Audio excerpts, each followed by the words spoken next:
Hey, what's going on, everybody? This is Jay Myrax with UltraWest.com, and today I want to talk about 5 lessons that we can take away from the Luke Cage soundtrack.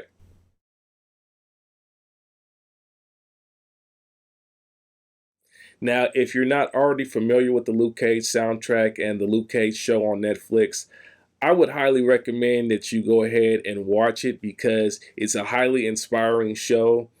The most inspiring part for me is the soundtrack. The soundtrack is probably one of the best soundtracks that I've heard on a television series in many years.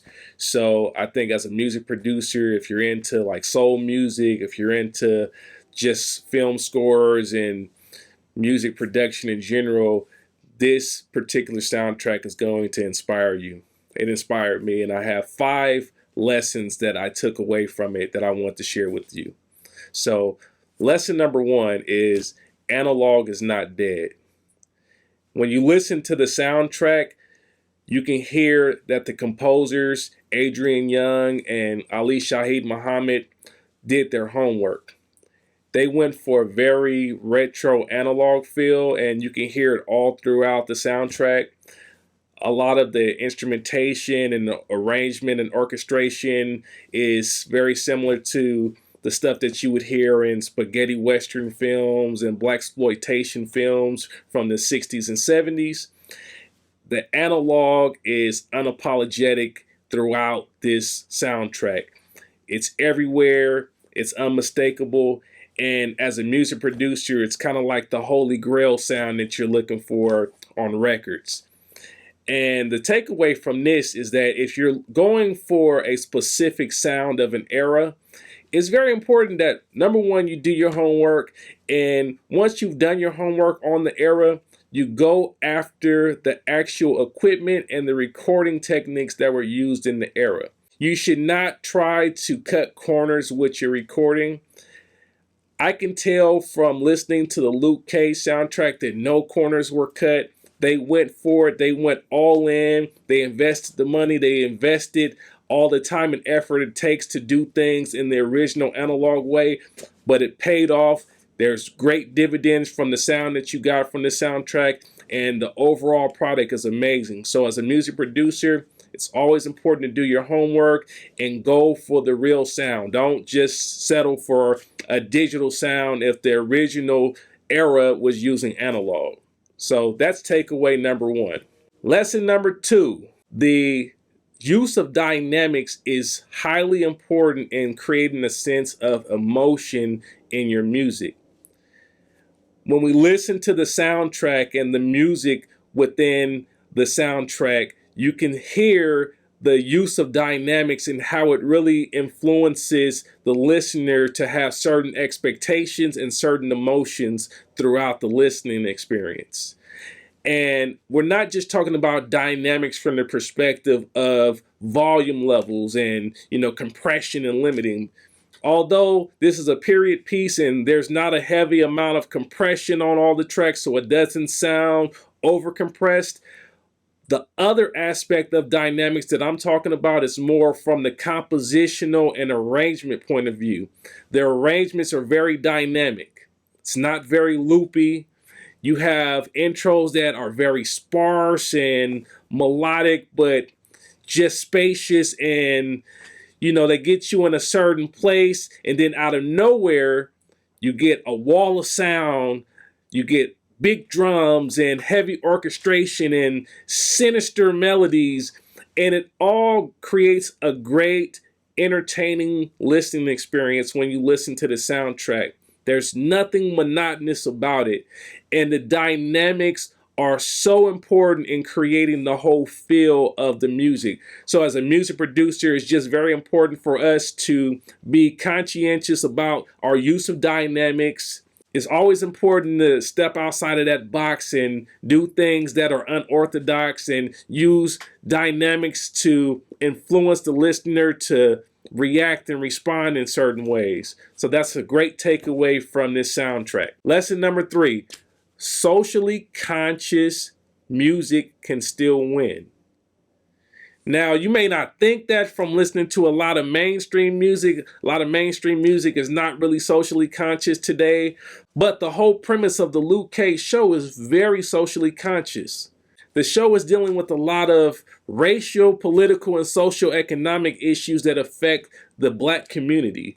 And I think it's a very important time for this show to come out and address a lot of these issues. The music is really set up in a way to support a lot of the themes and the subject matter that the show is addressing. So when we listen to the music, it may not be evident immediately by the lyrics because there's not a lot of lyrics on this particular soundtrack. It's very instrumentally orientated, but if you look at the names of some of the songs, it really alludes to a lot of double meanings. You have names such as Crispus Attucks, for example, or Greed Becomes Me, Survival, and there's a lot of other themes in the names of these songs that allude to deeper meanings. And it's very important as a music producer, when we're creating music, that we set a mood and a theme and we present that to the artists and the songwriters that we're working with so that we can steer them in a direction that is socially relevant and aware. Because oftentimes, if we name our stuff wrong, if we name it Turn Up Beat Number 3 or Turn Up Party Number 4, that's going to lead the artist in a certain direction, and it may not be reflective of the times or the circumstances that the artist is really in. So it's very important for us as musicians and music producers to be conscientious of the things that we're setting. And I believe that the composers of this soundtrack did a great job of making music that was socially conscious and socially relevant. Lesson number 4, 808s and synths are not always necessary in your music. We can take away from this Luke Cage soundtrack that you can win with acoustic instrumentation. This soundtrack is filled with a lot of old school R&B and gospel and a lot of just classic vintage orchestration.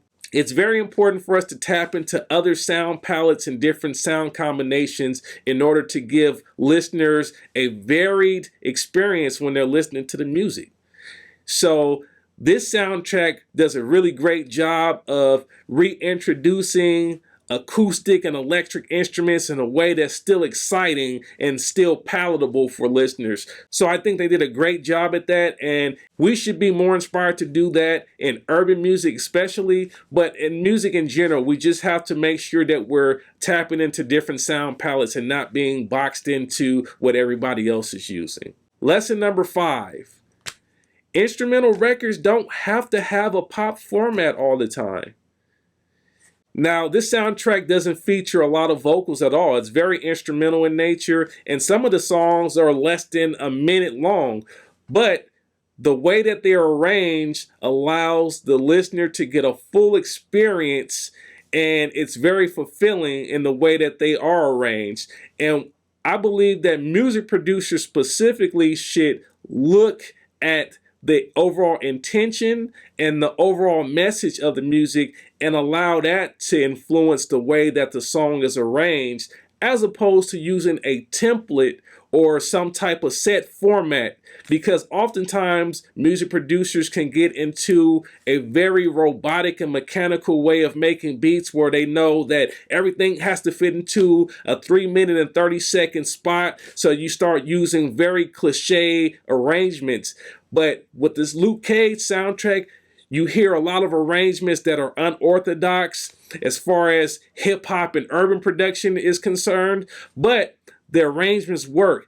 And we can take a lot from that because it's all about the emotion at the end of the day. It's not so much about trying to fit into a box or a certain paradigm. So I would suggest as music producers that we look more into the emotion and let the emotion direct the arrangement. So that was the 5 takeaways that I took from the Luke Cage soundtrack, and I hope that these takeaways help you. These lessons are inspiring to you, and they help you to go outside of the box and really start doing some new things in your music production. If you haven't already done so, I want you to take a trip to my website, www.ultrawest.com. You can read the full article on this on the website. I'll put a link in the description. And also on my website, you can pick up the first chapter of my new ebook entitled The Sound Mind for free.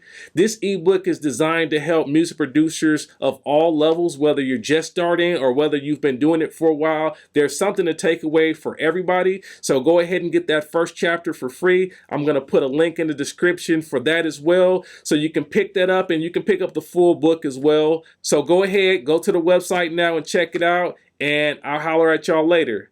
Peace and God bless.